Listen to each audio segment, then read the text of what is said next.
अस्सलामुअलैकुम दोस्तों, welcome to the amazing TV. आप में से बहुत से दोस्तों ने लोगों को किसी पॉलिटिकल पार्टी या किसी और वजह से एहतजाज करते हुए देखा होगा, मगर स्पेन में चंद लोगों के एहतजाज ने पूरी दुनिया की तवज्जो अपनी तरफ मरकूज़ कर ली। जी हाँ दोस्तों, स्पेन के शहर ज़रागोजा में स्पेनिश शॉपिंग सेंटर के बाहर जानवरों की खालों से तैयार होने वाले मलबूसात की इंडस्ट्रीज़ के खिलाफ एक अनोखा एहतजाज किया गया।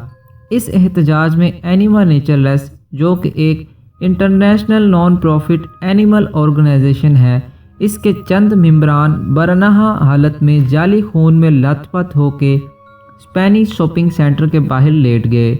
इनमें से एक खतून ने एक पोस्टर उठाया हुआ है जिसमें स्पेनिश ज़ुबान में लिखा गया है कि एक फर कोट के लिए कितनी जाने। फर कोट जो कि मुख्तलिफ जानवरों की फार्मिंग के बाद इनको मारकर इनकी खाल से तैयार किया जाता है। इस एहतजाज का मकसद ये जाहिर करना था कि जानवरों को किस तरह बेदर्दी से मारकर इनकी खालों से मलबूसात तैयार किए जाते हैं, लिहाजा फ़र फार्मिंग पर पाबंदी आयद की जाए। बरतानिया, जर्मनी और दीगर यूरोपीय ममालिक ने फ़र फार्मिंग पर मुकम्मल पाबंदी आयद कर दी है, जबकि स्पेन में ये अब तक लीगल है। एनिमल नेचरलेस का कहना था कि फ़र फार्मों में जानवरों को छोटे पिंजरों में रखा जाता है और इन्हें मारने के लिए आमतौर पर गर्दन को तोड़कर या दम घूंटकर या बिजली के झटकों को इस्तेमाल करके मारा जाता है। सन 2000 में बरतानिया ने सबसे पहले फ़र फार्मिंग पर पाबंदी आयद की, जो कि बाद में 2004 में ऑस्ट्रेलिया ने और 2012 में हॉलैंड ने।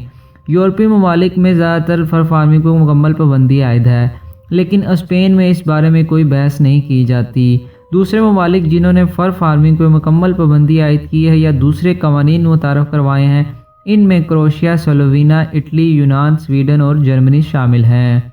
मशहूर कंपनी प्राडा का कहना है कि 2020 में वो अपनी किसी भी मसनूआत में जानवरों की खाल का इस्तेमाल नहीं करेगी, जो कि ये एक बहुत अच्छा इक़दाम है। आप में से जो दोस्त फ़र से बने मलबूसात को पहनना पसंद करते हैं, वो वीडियो को लाइक और कमेंट ज़रूर करें। मज़ीद ऐसी वीडियोस को देखने के लिए अमेजिंग टीवी को सब्सक्राइब कर लीजिए और बेल आइकन को भी दबा लीजिए ताकि आप हमारे मेंबर बन जाएं।